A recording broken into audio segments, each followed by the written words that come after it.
أما بعد أعوذ بالله من الشيطان الرجيم بسم الله الرحمن الرحيم قال الله تبارك وتعالى في شان حبيبه الكريم إن الله وملائكته يصلون على النبي يا أيها الذين آمنوا صلوا عليه وسلموا تسليما صلى الله على النبي الأمي وآله صلى الله تعالى عليه وسلم صلاة وسلاما عليك يا حبيبي يا كريمي يا محسني يا رسول الله صلى الله تعالى عليه وسلم. حدثنا اسماعیل حدثني مالك عن سعيد المقبري عن ابي هريرة ان رسول الله صلى الله تعالى عليه وسلم قال من كانت عنده مظلمة لأخيه فليتحلله منها فإنه ليس ثم دينار ولا درهم من قبل أن يؤخذ لأخيه من حسناته فإن لم تكن له حسنات أخذ من سيئات أخيه فطرحت عليه. اللہ تبارک و تعالیٰ کا لاکھ لاکھ شکر و احسان کہ رب کی دی ہوئی توفیق سے ہم اور آپ قرآن پاک کے بعد سب سے معتبر کتاب بخاری شریف کے درس میں حاضر ہیں. اللہ تبارک و تعالیٰ آقا کریم علیہ السلام کی حدیثیں سننے سے زیادہ عمل کی توفیق عطا فرمائیں. آج کے درس میں کتاب الرقاق کی جو پہلی حدیث پاک ہے حدیث نمبر 6285 ہے. یہ حدیث پاک حضرت ابو ہریرہ رضی اللہ تعالیٰ عنہ سے روایت ہے کہ ان رسول اللہ صلی اللہ تعالیٰ علیہ وسلم قال آقا کریم علیہ السلام نے فرمایا من کانت عنده مظلمۃ لأخیہ جس نے اپنے کسی بھائی پر ظلم کیا ہو فلیتحللہ منہا چاہیے کہ وہ دنیا ہی میں اس سے معافی مانگ لے. فإنہ لیس ثم دینار کہ بے شک آخرت میں دینار نہیں ہوگا ولا درہم اور کوئی درہم نہیں ہوگا من قبل ان یؤخذ لأخیہ من حسناتہ وہاں اس سے پہلے من قبل اس سے پہلے ان یؤخذ لأخیہ من حسناتہ کہ اس کے بھائی سے اس کی نیکیاں لے لی جائیں. فَإِن لَمْ تَكُنْ لَهُ حَسَنَاتٌ اگر ان کے پاس نیکیاں نہ ہو تو أُخِذَ مِنْ سَيِّئَاتِ أَخِيهِ تو ان کے بھائی کے گناہ لے کر کے فَطُرِحَتْ عَلَيْهِ اس پر ڈال دیا جائے گا. یہ حدیث پاک آقا کریم علیہ السلام نے فرمایا کہ دنیا میں اگر کسی نے کسی پر ظلم کیا ہے تو نبی ارشاد فرماتے ہیں دنیا ہی میں معافی مانگ لیں. اگر دنیا میں معافی نہیں مانگے تو آخرت کی بات آقا نے فرمایا کہ آخرت میں اس ظلم کی معافی کے لیے درہم و دینار نہیں ہوگا. وہاں کیا ہوگا؟ نیکیوں کا لین دین ہوگا. اگر کسی نے کسی پر ظلم کیا تھا اور دنیا میں معافی نہیں مانگا تو آخرت میں ظلم کرنے والے کی نیکیاں ان کو دے دی جائیں گی جن پر ظلم کیا تھا. جس نے ظلم کیا تھا اگر اس کے پاس نیکی نہیں ہے یا نیکی تو ہے لیکن ظلم بہت زیادہ ہے, نیکیاں ختم ہو گئی ظلم ابھی باقی ہے, تو پھر جس پر ظلم کیا تھا اس کے گناہ ظلم کرنے والے کے اوپر ڈال دیا جائے گا. کتنا خطرناک معاملہ ہے. اگر کسی نے کسی پر ظلم کیا ہے تو ظلم تو کرنی ہی نہیں چاہیے, لیکن اگر ظلم ہو گیا ہے تو زندگی رہتے بندے کو جس پر ظلم کیا تھا اس سے معافی مانگ لینی چاہیے. ایک حدیث پاک تو یہ ہے. اسی موضوع پر ایک دوسری حدیث پاک امام بخاری نے لایا ہے. یہ حدیث پاک حضرت ابو سعید خدری سے وہ کہتے ہیں کہ قال رسول اللہ صلی اللہ تعالی علیہ وسلم یخلص المؤمنون من النار فیحبسون علی قنطرۃ بین الجنۃ والنار. بہت سارے مومن ایسے ہوں گے قیامت کے دن جو اپنے گناہوں کی وجہ سے جہنم میں جائیں گے. پھر گناہوں کی سزا کاٹنے کے بعد جب گناہ ان کے سزا کاٹ چکے ہوں گے نا تو پھر ان کو وہاں سے جہنم سے نکال کر کے جنت کی طرف لایا جائے گا. تو جو اس طرح کے مومن ہوں گے کہ جن کو گناہ کے سزا کاٹنے کے بعد جہنم سے جنت کی طرف لائیں گے نا تو ہوگا کیا ان کا دیکھیے. جب جنت کی طرف لائیں گے تو یحبسون علی قنطرۃ بین الجنۃ والنار جنت اور جہنم کے بیچ ایک پل پر ان کو روک لیا جائے گا. جنت اور جہنم کے بیچ ایک پل ہوگا, اس پل پر ان مسلمانوں کو روک لیا جائے گا جو سزا کاٹ کر کے جنت کی طرف جا رہے ہیں, روک لیا جائے گا. فَيُقْتَسُّ لِبَعْدِهِم مِّن بَعْدِ مَظَالِمٌ اور وہاں روک کر کے وہ مسلمان جو ایک دوسرے پر ظلم کیے تھے اس ظلم کا وہاں بدلہ لیا جائے گا.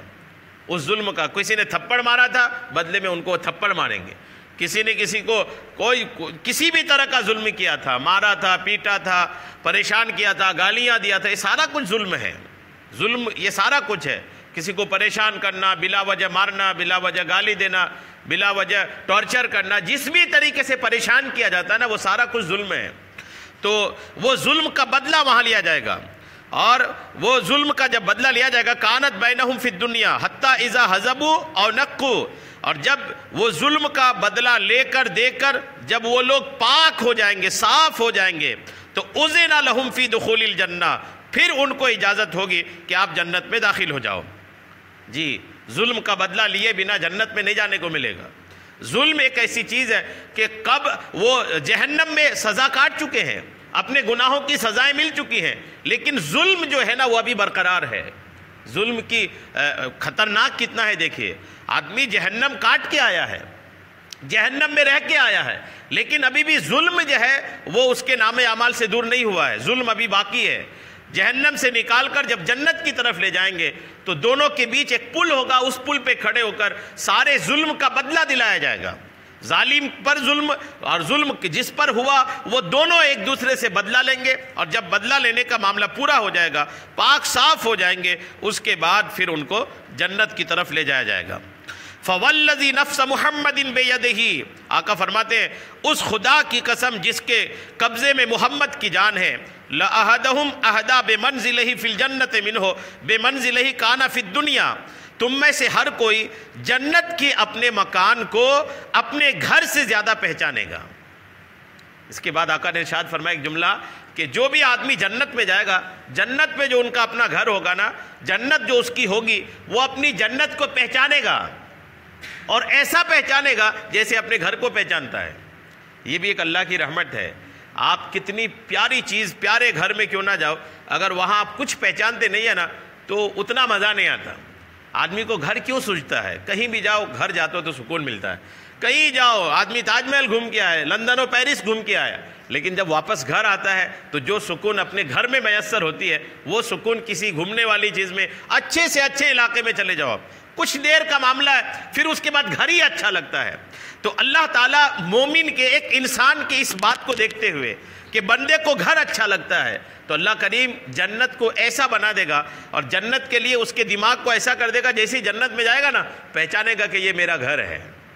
یعنی ایسا دماغ اللہ بنا دے گا، دماغی طور پر ایسا ہو جائے گا وہ کہ یہ دیکھے گا الحمدللہ یہ تو میرا گھر ہے. اور جو گھر میں سکون میسر ہوتی تھی، ان کو جو سکون حاصل ہوتی تھی، الحمدللہ جنت میں بھی وہ محسوس کرے گا.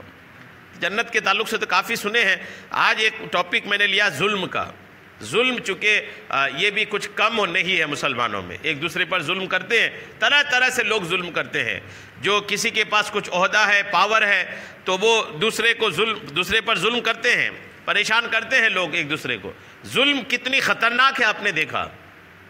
2 حدیث آپ نے سنا اس پر، اور مکاشفۃ القلوب نامی کتاب سے قرآن اور حدیث سے کچھ باتیں دیکھیے.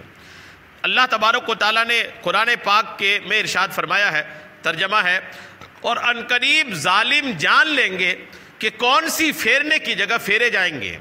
جو ظالم ہے وہ جان جائیں گے کہ کہاں ان کو داخل کیا جا رہا ہے. اور فرمان نبوی ہے کہ ظلم قیامت کے دن تاریکی ہوگی. ظلم جو ہے نا قیامت کے دن اندھیرا ہوگا. جو ظلم کر رہا ہوگا وہ قیامت کے دن اندھیرے میں ہوگا. آقا کریم نے فرمایا جو شخص ایک بالشت زمین ظلم سے حاصل کر لیتا ہے، اگر کوئی ایک بالشت زمین بھی ظلم کر کے حاصل کرتا ہے، کسی کی زمین پر ایک بالشت بھی ناجائز قبضہ کرتا ہے، تو اللہ تعالیٰ اس کے گلے میں 7 زمینوں کا توق ڈال دے گا. جب قیامت کے دن آئے گا نا، وہ ایک بالشت زمین 7 زمین کے نیچے تک اٹھا کر کے اس کے گلے میں لٹکا دیا جائے گا، لے کے پھرو قیامت کے میدان میں. غور کیجئے، اگر 1 2 3 کلو اگر گلے میں ڈال دیا تو کیا حال ہوگا. وہ زمین جتنی قبضہ کیے تھے، وہ پوری زمین، وہ بھی تھوڑی نہیں، 7 زمین ہے. یاد رکھیے گا، یہ جو زمین ہے نا، اس کے 7 طبق ہیں، اس کے 7 حصے ہیں، 1 ہے، پھر 2 ہے، پھر 3 ہے، اس طرح 7 زمینیں ہیں، اور 7 زمین کے نیچے سے اٹھا کر کے وہ اس کے گلے میں ڈال دیا جائے گا جس نے ناجائز طور پر، ظالمانہ طور پر قبضہ کیا ہو. تو ظلم یہ بھی ہے کہ کوئی کسی کی زمین پر قبضہ کر لے. کوئی زمین پر قبضہ کر کے تو بڑا اپنے آپ کو ہوشیار سمجھتا ہے کہ میں نے قبضہ کر لیا ہے. جی نہیں، یہ قیامت کے دن بڑا نقصان دہ ثابت ہوگا. کسی کی زمین پر ہرگز قبضہ نہیں کرنی چاہیے. تھوڑی سی زمین کے لیے دنیا میں تھوڑی سی راحت تو مل جائے گی، لیکن آخرت بڑی مشکل ہے. بعض کتابوں میں لکھا ہے کہ اللہ تعالیٰ فرماتا ہے اس آدمی پر ظلم میرے غضب کو بھڑکا دیتا ہے جس کا میرے سوا کوئی مددگار نہیں ہے. غریب پر ظلم تو بہت دقت ہے. اللہ فرماتا ہے کہ اس آدمی پر ظلم میرے غضب کو بھڑکا دیتا ہے. کس پر ظلم کرنے سے؟ جس کا میرے سوا کوئی مددگار نہیں. ایک غریب آدمی کہاں جاتا ہے؟ غریب آدمی ظلم سہ کے رو دھو کے چپ رہتے گھر میں لیتا ہے. کس کے پاس جاؤں، کیا کروں؟ غریب آدمی ہے، کہاں کس کے پاس جائے؟ کسی کے پاس اپروچ کے لیے بھی جائے تو وہ بھی بھگا دے گا. تو ایک غریب جو ہوتا ہے نا، اس کا خدا کے علاوہ کوئی مددگار نہیں ہوتا. تو اللہ فرماتا ہے ایسا بندہ جس کا میرے علاوہ کوئی مددگار نہیں ہے، اس پر اگر ظلم ہوا نا تو میرا غضب بھڑک جاتا ہے. اللہ کی ناراضگی بھڑک اٹھتی ہے. اب خدا کی ناراضگی بھڑک اٹھے تو غور کیجئے اس بندے کے لیے کتنی تباہی ہے. اس لیے غریب پر ظلم ہرگز نہیں کرنی چاہیے. کسی عربی شاعر نے کیا خوب کہا ہے کہ جب تو صاحب اقتدار ہو، جب تم کرسی پر بیٹھو تو کسی پر ظلم ہرگز نہ کرو، کیونکہ ظلم کا انجام شرمندگی ہے. اگر آپ کرسی پر ہیں، عہدہ ہے، آپ حکومت میں، تو آپ کسی پر ظلم نہ کریں. کیوں؟ اس لیے کہ ظلم کا جو انجام ہے وہ شرمندگی ہے. تیری آنکھیں سوئیں گی مگر مظلوم کی آنکھیں جاگ کر تیرے لیے اللہ تعالیٰ سے بد دعا کریں گی.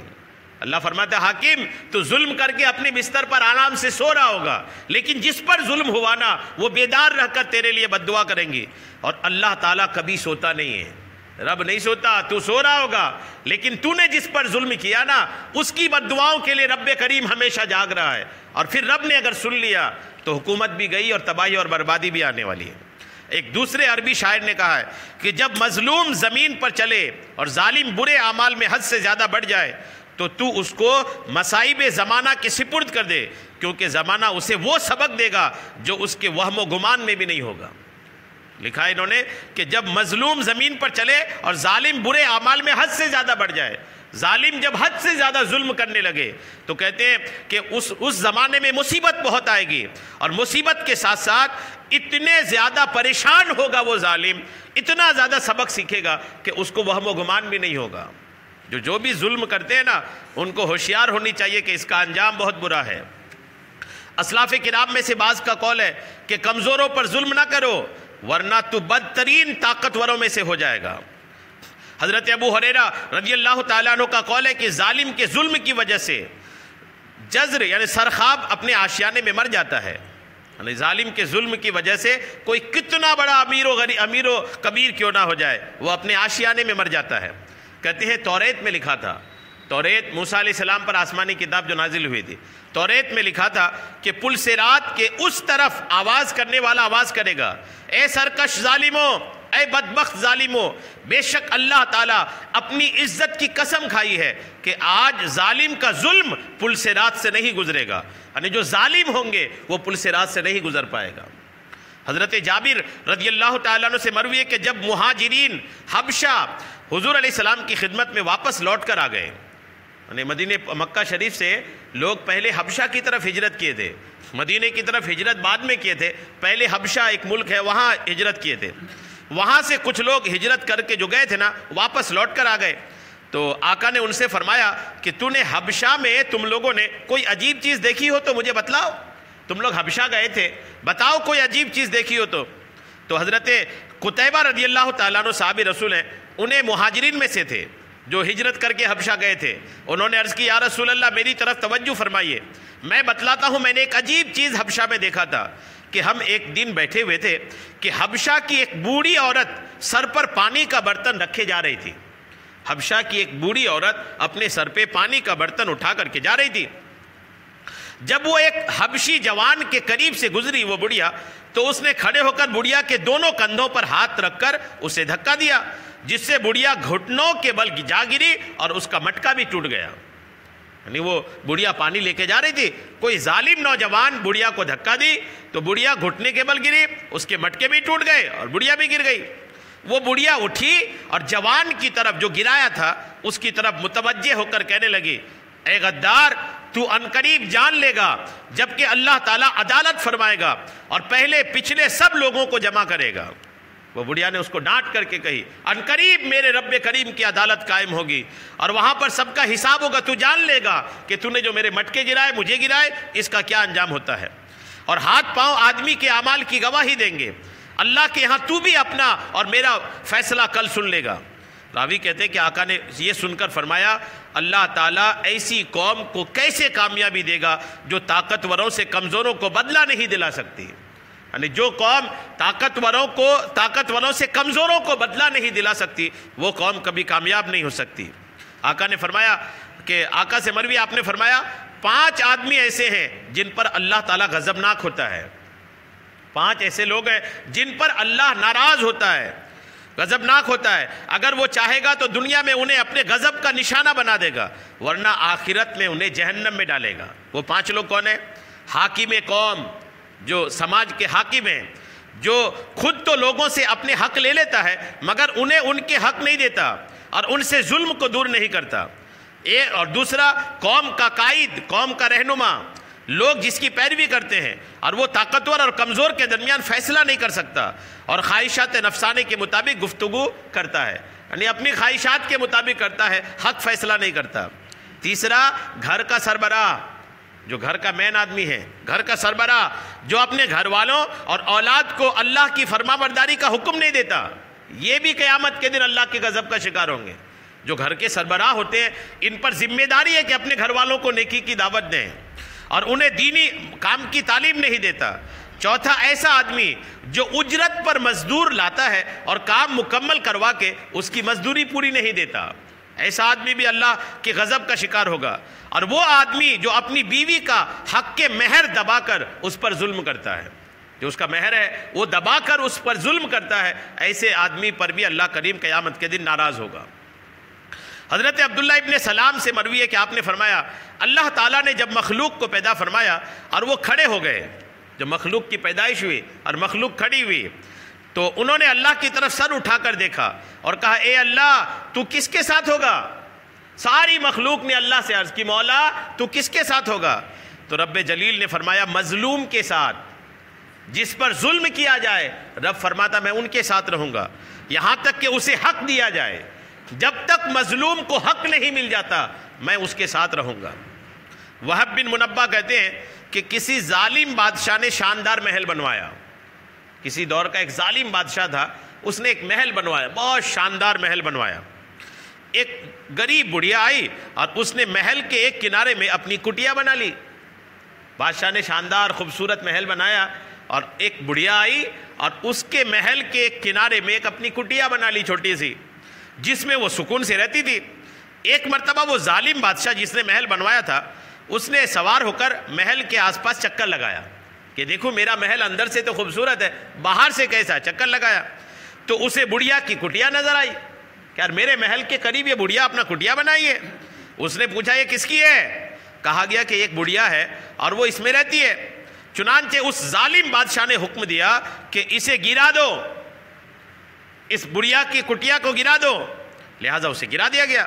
جب بڑھیا واپس آئی تو اس نے اپنے گرے ہوئے کٹیا کو دیکھ کر پوچھا کہ میرے اس کٹیا کو کس نے گرا دیا ہے؟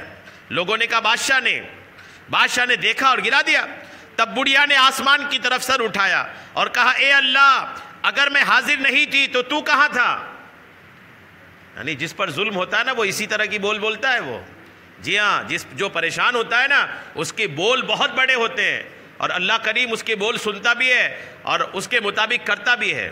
دیکھیے بڑھیا پر ظلم ہوا، یہ کہنے لگا، اے میرے رب کریم میں تو نہیں تھی اپنے کٹیا میں، اے میرے مولا تو کہاں تھا؟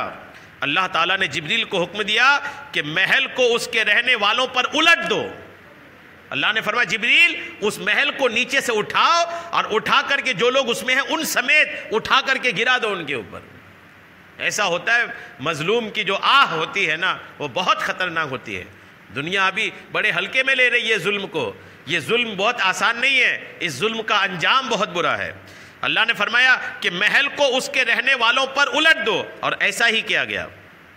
کہتے ہیں کہ ایک برمکی امیر اور اس کے بیٹے کو جب ایک عباسی امیر المسلمین نے قید کر لیا تو بیٹے نے کہا، اے ابا جان ہم باعزت ہونے کے بعد قید کر دیے گئے، باپ نے جواب دیا بیٹے مظلوموں کی فریادیں راتوں کو سفر کرتی ہیں، ہم ان سے غافل رہے مگر اللہ تعالیٰ ان سے غافل نہیں تھا۔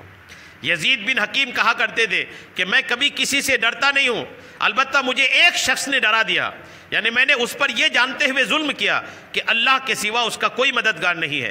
وہ مجھ سے کہتا تھا مجھے اللہ کافی ہے، اللہ تعالیٰ تیرے اور میرے درمیان فیصلہ کرے گا۔ ظالم کو ڈرتے رہنا چاہیے۔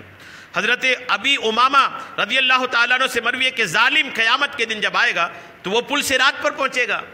جو بھی ظالم ہے جب یہ قیامت کے دن آئے گا پل صراط پر پہنچے گا تو اسے مظلوم مل جائے گا، جس پر ظلم کیا تھا پل صراط کے قریب وہ مل جائے گا، اور وہ اپنے ظلم کو خوب پہچان لے گا۔ لہٰذا ظالم مظلوموں سے نجات نہیں پائیں گے یہاں تک کہ ظلم کے بدلے ان کی نیکیاں لے لیں گے، اور ان کی نیکیاں نہ ہوں گی تو ان کے ظلم کے برابر اپنے گناہ ظالموں پر ڈال دیں گے، یہاں تک کہ ظالم جہنم کے سب سے نچلے طبقے میں بھیجے جائیں گے۔ جی ہاں، بدلہ ہوگا، یہاں ہو نہ ہو لیکن قیامت کے دن ضرور ہوگا۔ کسریٰ نے، یہ بہت بڑا بادشاہ کہلاتا ہے کسریٰ، یہ بادشاہ نے اپنے بیٹے کے لیے ایک استاد مقرر کیا پڑھانے کے لیے۔ وہ استاد ان کو تعلیم دیتا تھا اور ادب سکھاتا تھا۔ جب وہ بچہ مکمل طور پر علم و فضل حاصل کر لیا، عالم بن گیا، علم حاصل کر لیا، تو ایک دن استاد نے اسے بلایا اور بغیر کسی جرم اور بغیر کسی وجہ کے انتہائی دردناک سزا دیا۔ استاد صاحب نے کیا کیا؟ بچے کا کوئی قصور نہیں تھا، بلایا اور خوب سزا دیا۔ اس لڑکے نے اپنے استاد کے اس بات کو بہت برا سمجھا کہ یار میں نے کوئی غلطی نہیں کیا، بغیر غلطی کے میرے استاد نے مجھے اتنی سزا دی، برا سمجھا، اور دل میں جو ہے نا وہ بادشاہ کا بیٹا دل میں اپنے استاد کی دشمنی رکھ لیا کہ کبھی نہ کبھی تو بدلہ لوں گا، میں تو بادشاہ کا بیٹا ہوں، کبھی نہ کبھی بدلہ لوں گا، دل میں اس بات کو رکھ لیا۔ یہاں تک کہ وہ لڑکا جوان ہو گیا، اس کا باپ مر گیا، جب باپ مرا تو باپ کی جگہ پر یہ بادشاہ بن گیا۔ جیسے ہی بادشاہ بنا، جس دن بادشاہ بنا، اسی دن بادشاہی سنبھالتے ہی اپنے استاد کو بلایا۔ اب بادشاہ ہو گیا تھا نا، استاد کو بلایا اور بلا کر پوچھا آپ نے فلاں دن بغیر کسی جرم کے مجھے کیوں سزا دی تھی؟ پوچھا اپنے استاد کو، اب بادشاہ بن گئے تھے نا، فیصلہ کرنے کے قابل ہو گئے۔ پوچھا آپ نے اس دن آپ نے بغیر کسی ظلم کے، بغیر کسی بات کے مجھے کیوں سزا دی تھی؟ استاد نے کہا بادشاہ سلامت، جب آپ علم و فضل کے کمال تک پہنچ گئے، میں نے دیکھا کہ آپ سب کچھ سیکھ لیے ہیں، تو مجھے اس وقت پتہ چل گیا تھا کہ باپ کے بعد بادشاہ تو بنے گا، میں نے سوچا تجھے سزا کا مزہ چکھا دوں۔ استاد نے کہا میں نے سوچا کہ سزا کیا ہوتی ہے اس کا مزہ تمہیں چکھا دوں، اور ظلم کی تکلیف کیا ہوتی ہے یہ بھی تمہیں سکھا دوں، تاکہ تم جب بادشاہ بنو تو کسی پر ظلم نہ کرو۔ استاد ہوتا ہے، جی ہاں، استاد جو ہوتا ہے نا وہ استاد ہی ہوتا ہے۔ کبھی بھی استاد کی کسی کام پر آپ کی سمجھ نہیں ہوتی کہ آپ کا استاد کیا کر سکتا ہے۔ بچوں کو استاد پر انگلی نہیں اٹھانی چاہیے، استاد کا کام جو ہوتا ہے نا وہ استاد کا ہی کام ہوتا ہے وہ۔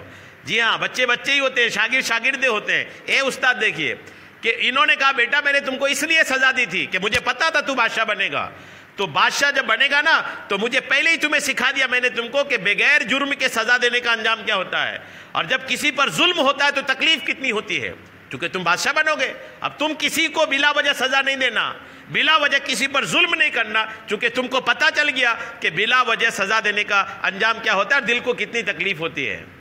اب جب وہ ایسا انہوں نے استاد نے ایسا کہا نا تو اب وہ جو بادشاہ بنا تھا نا اس نے کہا کہ اللہ تعالیٰ آپ کو جزائے خیر عطا فرمائے، دعا کیا اللہ آپ کے لیے جزائے خیر دے، اور پھر ان کی تنخواہ مقرر کر دی، اپنے استاد کا وظیفہ مقرر کر دیا، تنخواہ مقرر کر دیا، اور فرمایا کہ میرے خزانے سے آپ کے گھر کا سارا خرچہ اٹھایا جائے گا۔ الحمدللہ کہ آپ نے مجھے اتنی اچھی چیز سکھائی۔ غور کیجئے، تو ظلم جو ہوتا ہے نا وہ ظلم ہی ہوتا ہے۔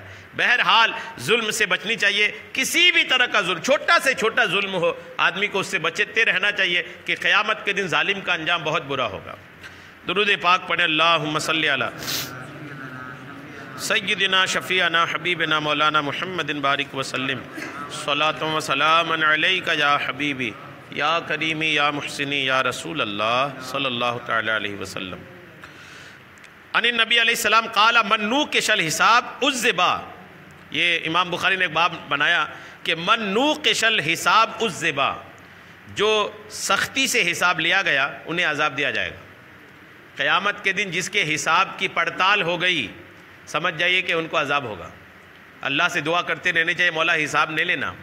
جی ہاں، اگر پڑتال ہو گئی زندگی کے حساب کا تو امام بخاری نے باب کا نام ہی رکھا کہ من نوکش الحساب عذبا، جو حساب کا جس کے حساب کی پڑتال کی گئی، جن کا حساب کتاب سختی سے لیا گیا، عذبا، وہ عذاب میں جائے گا ہی جائے گا۔ جو کس چیز کا حساب دے گا؟ نیکیاں بھلے کی ہوں گی لیکن نیکیوں کے مقابلے میں تو اللہ کی نعمتیں بھی بہت ساری ہیں نا۔ جب اللہ حساب لینے آپ آئے گا، نعمتوں کا حساب ہوگا تب تو پھر حالت خراب ہو جائے گی۔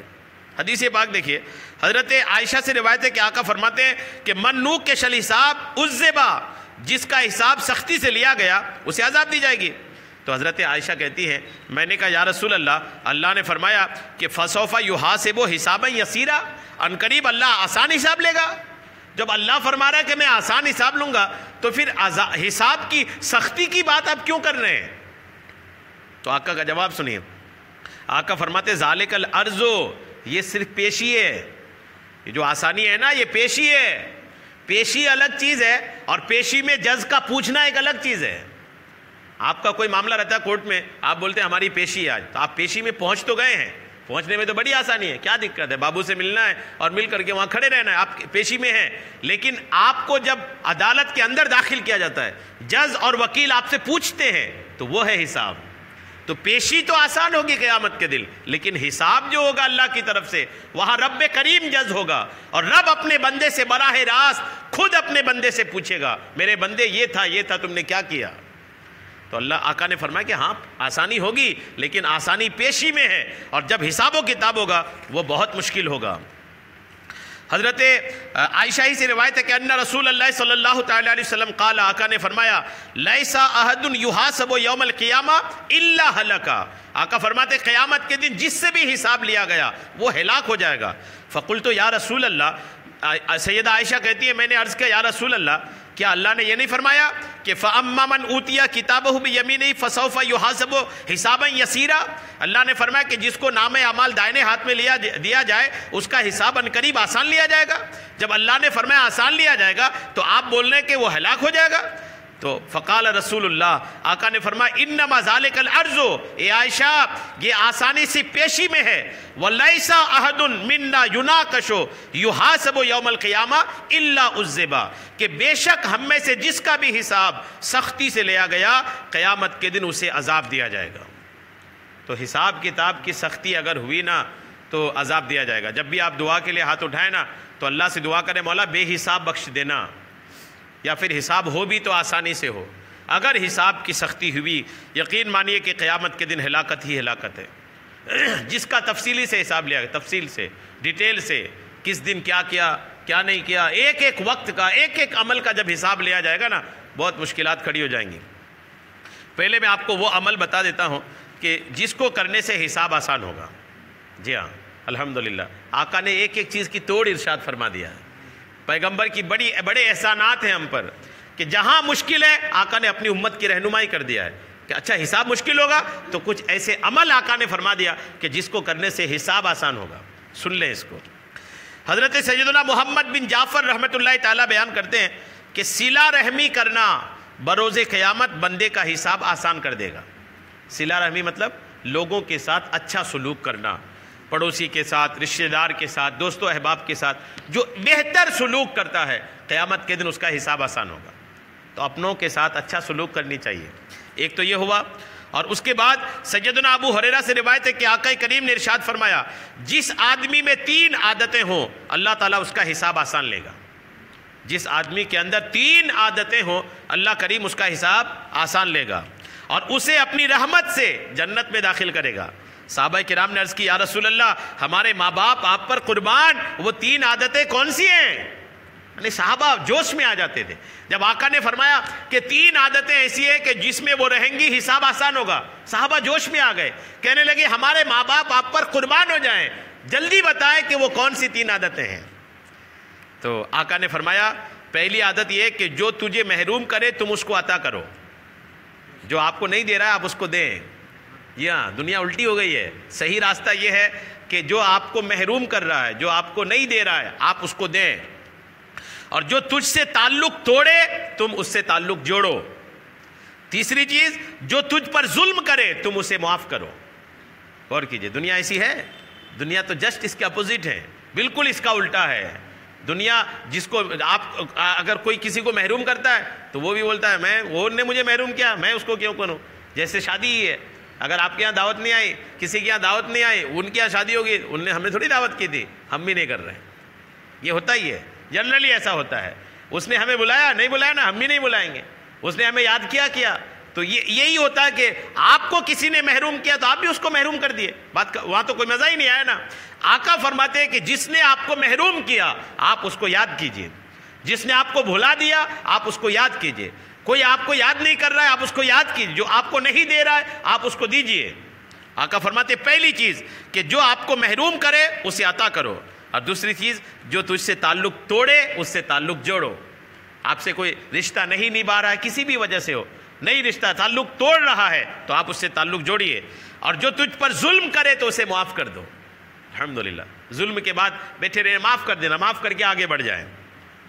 یہ 3 کام ہو گئے۔ حضرت سیدنا انس رضی اللہ تعالیٰ عنہ سے روایت ہے کہ آقا کریم نے فرمایا، اگر تم اس حال میں صبح و شام کرنے کی طاقت رکھتے ہو کہ تمہارے دل میں کسی کے لیے کھوٹ نہ ہو تو ضرور ایسا کرو، کیونکہ یہ عمل تمہارے حساب میں بہت آسانی کرے گا۔ دل میں کسی کے لیے کھوٹ نہیں ہونی چاہیے، دل میں کسی کے لیے برائی نہیں رکھنی چاہیے۔ اگر دل میں کسی کے لیے برائی رکھ کر کے آپ صبح و شام کرتے ہیں نا تو حساب مشکل ہوگا، اور اگر دل صاف ہے، آپ صبح و شام ایسا کر رہے ہیں کہ آپ کے سینے میں کسی کے لیے برائی نہیں ہے، آپ سب کے لیے دل میں محبت اور دل میں جگہ بنا کر کے رکھے ہیں، تو نبی ارشاد فرماتے ہیں کہ ان کا حساب آسان ہوگا۔ آقا فرماتے ہیں کہ جو تنگ دست پر آسانی کرے گا اللہ پاک دنیا اور آخرت میں اس پر آسانی کرے گا۔ تنگ دست جو ہے، غریب آدمی ہیں، ان کو کچھ دے کر کے ان کی تنگ دستی کو ہلکا کریں، تو یہ جو تنگ دستی کو ہلکا کرتے ہیں نا تو الحمدللہ ایسے آدمی پر بھی قیامت کے دن حساب آسان ہوگا۔ تو تنگ دست پر آسانی ہو گیا۔ اس کے بعد 4-5 کام ایسے ہو گئے جس میں یہ بات ثابت ہوئی کہ یہ کام اگر کوئی کرتا ہے نا تو اس کا حساب ہے وہ آسانی سے لیا جائے گا۔ اب حساب کے تعلق سے سنیں کہ اب جو حساب لیا جائے گا تو کیا حالات ہوں گے ان کو۔ حدیثیں سنیں کہ حضرت سیدنا انس ابن مالک سے روایت ہے کہ جس سے حساب لیا جائے گا اسے عذاب دیا جائے گا۔ جی ہاں، حضرت سیدنا عتبہ بن عبد رحمۃ اللہ علیہ کا بیان ہے کہ آقا نے ارشاد فرمایا، اگر کوئی شخص اپنی پیدائش کے دن سے بوڑھا ہو کر، پیدائش کے دن سے لے کر بوڑھا ہونے تک اللہ پاک کی فرما برداری میں اپنے چہرے کے بل گرا رہے، تب بھی قیامت کے دن وہ اس عمل کو حقیر سمجھے گا۔ جی ہاں، پیدا ہو کر کے اپنے چہرے کے بل اللہ کے سامنے گر گیا اور بوڑھا ہونے تک گرا ہی رہا، اللہ اللہ ہی کرتا رہا، نہیں زندگی بھر۔ کہنے کا مطلب یہ ہے کہ پیدائش سے لے کر موت تک زندگی بھر خدا کی عبادت میں گزارا، پھر بھی جب وہ قیامت کے دن آئے گا نا، وہ جو اپنی نیکی ہے اس کو تھوڑا سمجھے گا، کہ بس اتنے سے کیا میں نے، تھوڑا سمجھے گا اس کو، چونکہ قیامت جب دیکھے گا نا، قیامت کے جب منظر دیکھے گا، عذاب، جہنم، دوزخ، جنت، یہ سارا کچھ جب دیکھے گا نا، کہے گا میں نے بہت تھوڑا سا عمل کیا ہے۔ جی ہاں، صحابی رسول حضرت محمد بن ابو عمیرہ بیان کرتے کہ اگر کوئی شخص اپنی پیدائش کے دن سے لے کر بوڑھا ہونے تک، مرنے تک اللہ کریم کی فرما برداری میں اپنے چہرے کا بل گرا رہے تو قیامت کے دن وہ اس عمل کو حقیر سمجھے گا اور ضرور تمنا کرے گا کہ ایک کاش مجھے لوٹا دیا جائے دنیا کی طرف تاکہ میں اور ثواب والا کام کروں۔ ثواب کو کم سمجھے گا۔ جی ہاں، حضرت سیدنا ابی بن کعب روایت کرتے ہیں کہ داؤد علیہ السلام نے فرمایا، اللہ کے نبیوں میں ایک داؤد علیہ السلام ہے نا، داؤد علیہ السلام نے فرمایا، سیدنا داؤد علیہ السلام سے فرمایا، اللہ تعالیٰ نے داؤد علیہ السلام سے فرمایا، اے داؤد میرے صدیق بندوں کو ڈراؤ کہ وہ خود پسندی میں مبتلا نہ ہوں اور نہ ہی اپنے اعمال پر تکیہ کریں، کیونکہ میں اپنے جس بندے کو بھی حساب کے لیے کھڑا کروں گا اس کے ساتھ مکمل انصاف کروں گا تو میں اسے عذاب دوں گا اور یہ میرا اس پر ظلم نہیں ہوگا۔ اللہ نے فرمایا میرے صدیق بندوں کو، گنہگاروں کو نہیں، صدیق، جی ہاں یہ نیکیوں میں بڑے نیک شخص ہوتے ہیں، اللہ نے فرمایا داؤد میرے بندوں میں جو صدیق ہیں ان کو ڈراؤ کہ وہ اپنی نیکی پر تکیہ نہ کر لیں، مطلب اپنی نیکی کو ہی نہ سمجھے کہ بس میں تو اچھا نیک آدمی ہوں میں بخشا جاؤں گا۔ اللہ نے فرمایا سمجھاؤ انہیں اور انہیں بتاؤ کہ اگر میں انصاف کرنے پر قیامت کے دن آیا نا تو بڑے بڑے نیکوکار کے ساتھ انصاف اگر کیا تو اسے جہنم بھیج دوں گا، چونکہ عبادت اس نے کی لیکن سارا کچھ تو میرا تھا نا، ہاتھ پیر بدن نعمت سارا کچھ تو میرا تھا، جی رہا تھا میرے سہارے، تو عبادت اگرچہ کیا لیکن انصاف اگر میں کرنے پر آ گیا تو ہو سکتا ہے کہ وہ جہنم میں چلا جائے۔ اس لیے عمل پہ تکیہ نہیں کریں، بھروسہ کس پہ کریں؟ اللہ کی رحمت پہ۔ نیکیاں کریں، اس کا مطلب ہے کہ نیکیوں کی اہمیت نہیں ہے، نیکیاں اپنی جگہ، نیکیوں سے ہی خدا راضی ہوتا ہے۔ نیکیوں کے اندر سب سے بڑی راز کی بات یہ ہے کہ نیکی سے خدا راضی ہوتا ہے، لیکن یہ کہ میں نیکیوں کے بلبوتے پہ جنت میں جاؤں گا، یہ بھول ہے۔ نیکیوں کے بلبوتے پر نہیں، آدمی جنت میں اپنے رب کے رحمت سے داخل ہوگا۔ حضرت آقا کریم نے فرمایا کہ بے شک اللہ پاک نے بنی اسرائیل کے ایک نبی پر پیغام بھیجا کہ میری عبادت کرنے والے اپنی امتیوں سے کہہ دو کہ وہ اپنی عبادت پر بھروسہ نہ کریں، کیونکہ بروز قیامت میں جس بھی بندے کا حساب لوں گا اور اسے عذاب دینا چاہوں گا تو ضرور عذاب دوں گا، اور میری نافرمانی کرنے والے اپنی امتیوں سے کہہ دو کہ وہ خود کو ہلاکت میں نہ ڈالیں، بے شک میں بہت بڑا گناہ بھی بخش دوں گا اور مجھے کوئی پرواہ نہیں ہے۔ اللہ نے فرمایا مجھے کوئی پرواہ نہیں، میں چاہوں تو نیکوں کا حساب لے کر ان کو جہنم میں ڈال دوں، اور چاہوں تو بڑے بڑے گنہگاروں کا ان کو گناہ بخش کر کے جنت میں ڈال دوں۔ اس لیے بندہ جو ہے نہ اپنے گناہوں کی وجہ سے بہت زیادہ مایوس ہو اور نہ ہی اپنی نیکیوں پر بہت زیادہ بھروسہ کرے، بلکہ ہر گنہگار بھی، ہر نیکوکار بھی اللہ کی رحمت پر نظر رکھے کہ جو قیامت کے دن بھلا ہوگا وہ اللہ کی رحمت سے ہوگا۔ حضرت سیدنا واصلہ بن اسقا بیان کرتے ہیں کہ آقا نے ارشاد فرمایا قیامت کے دن اللہ کریم ایک ایسے بندے کو لائے گا جس کا کوئی گناہ نہیں ہوگا۔ قیامت کے دن ایک بندے کو لایا جائے گا جس کا کوئی بھی گناہ نہیں ہوگا۔ اللہ پاک ارشاد فرمائے گا ان دو میں سے تجھے کیا پسند ہے کہ میں تیرے عمل کے بدلے تجھے بدلہ دوں یا تجھے میں نے جو نعمتیں دی ہیں ان کے بدلے دوں؟ اللہ فرمائے گا دو چیزیں ہیں تمہارے پاس، گناہ تو کچھ نہیں ہے لیکن دو باتیں ہیں، ایک یہ کہ جو تو نے عمل کیا ہے میں اس کے بدلے میں تجھے ثواب دوں، بدلہ دوں، اور دوسرا یہ کہ جو نعمتیں میں نے دی ہیں ان کے بدلے دوں، نعمتیں جو ہیں ان کا بدلہ دوں یا پھر جو تم نے عمل کیا اس کا بدلہ دوں۔ بندہ عرض کرے گا اے میرے رب تو جانتا ہے کہ میں نے کبھی تیری نافرمانی نہیں کی، مولا میں نے کبھی تیری نافرمانی نہیں کی۔ اللہ پاک ارشاد فرمائے گا میری عطا کردہ نعمتوں میں سے ایک نعمت کا میرے بندے سے حساب لو۔ اللہ فرمائے جب وہ بندہ اپنی نیکی کی بات کرے گا، مولا میں نے تو کبھی تیری نافرمانی نہیں کی، جب نافرمانی نہیں کی تو مجھے میری نیکی کا بدلہ دو۔ تو اللہ فرمائے گا فرشتوں سے فرشتوں میں نے جو نعمت دی ہے اس نعمتوں دی ہیں ان نعمتوں سے کوئی ایک نعمت لو اور اس کی ساری نیکی ایک طرف رکھو اور میری ایک نعمت کو ایک طرف رکھ کے حساب لو۔ چنانچہ حساب ہوگا تو اس کی کوئی نیکی باقی نہیں رہے گی۔ جب نعمت کے بدلے میں حساب شروع ہوگا تو اس کی ساری نیکی ختم، جب ساری نیکی ختم ہو جائے گی اور وہ ایک نعمت اس کی تمام نیکیوں کو گھیر لے گی، بندہ عرض کرے گا اے میرے رب تو اپنی نعمت اور رحمت سے مجھے بدلہ عطا فرما، میری نیکیاں نہیں کام کی، نیکیاں میری رہ گئی، مولا اب مجھ پر کرم فرما، تو اپنی رحمت سے مجھے بدلہ عطا فرما۔ اللہ فرمائے گا میرے بندے کو میری نعمت اور میرے رحمت سے بدلہ دو اور جنت میں داخل کرو۔ جی ہاں یہی ہوگا۔ اگر آپ واقعی میں اگر غور کریں، دو آنکھیں دیکھ لیں، زندگی بھر آدمی نماز پڑھا ہو اور اس کو کہا جائے کہ یار زندگی بھر نماز تو پڑھے لیکن آنکھ جو دو تھی اللہ کی نعمت، کیا کہو گے اس کے بارے میں؟ وہ تو کہے گا الحمدللہ آنکھ کا تو کوئی جواب نہیں ہے، زندگی بھر سجدے میں رہے تو آنکھوں کا جواب نہیں، آنکھوں کا بدلہ ادا نہیں ہوگا، تو پھر تو آنکھ بھی ہے، ہاتھ پیر بھی ہے، دماغ بھی ہے، سارا کچھ تو ہے۔ حضرت سیدنا انس رضی اللہ تعالیٰ عنہ کا بیان ہے کہ رسول محتشم شاہ بنی آدم نے ارشاد فرمایا قیامت کے دن آدمی کے 3 طرح کے رجسٹر نکالے جائیں گے۔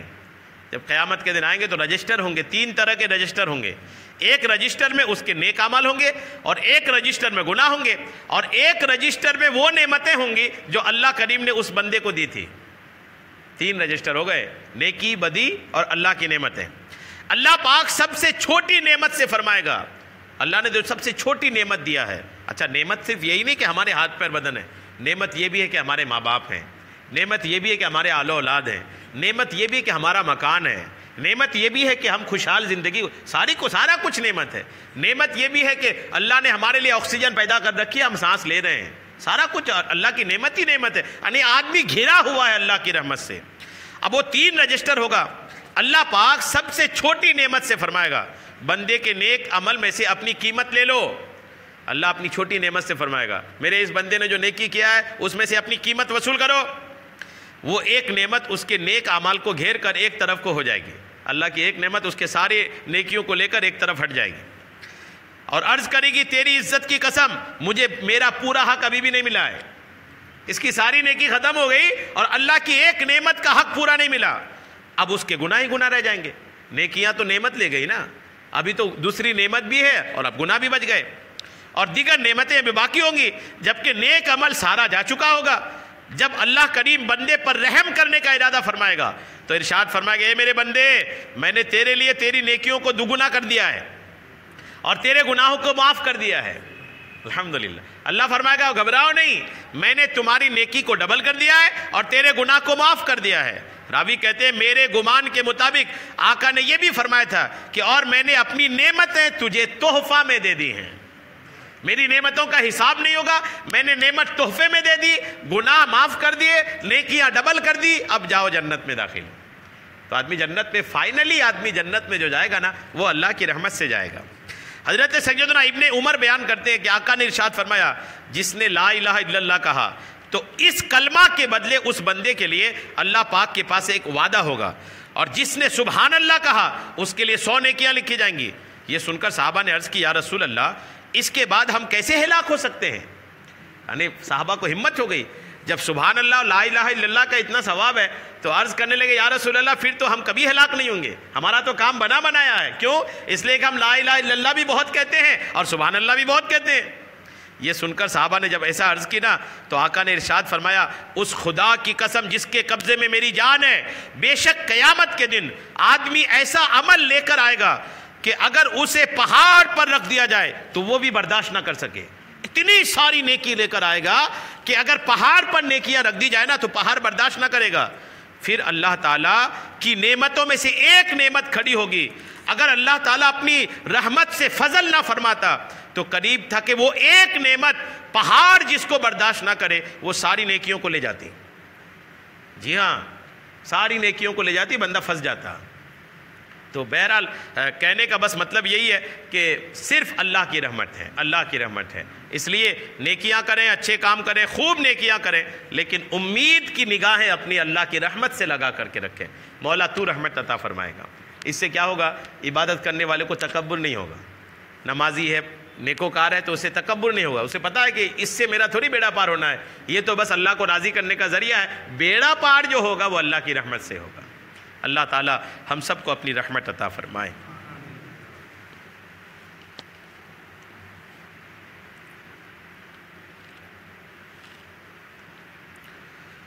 قال اللہ تبارک و تعالی فی شان حبیبہ الکریم ان اللہ وملائکتہ یصلون علی النبی یا ایہا الذین آمنوا صلوا علیہ وسلموا تسلیما. صلی اللہ علی النبی الامی وآلہ صلی اللہ تعالی علیہ وسلم. صلاۃ و سلام علیک یا رسول اللہ. سبحان ربک رب العزت عما یصفون وسلام علی المرسلین والحمد للہ رب العالمین بحق لا الہ الا اللہ.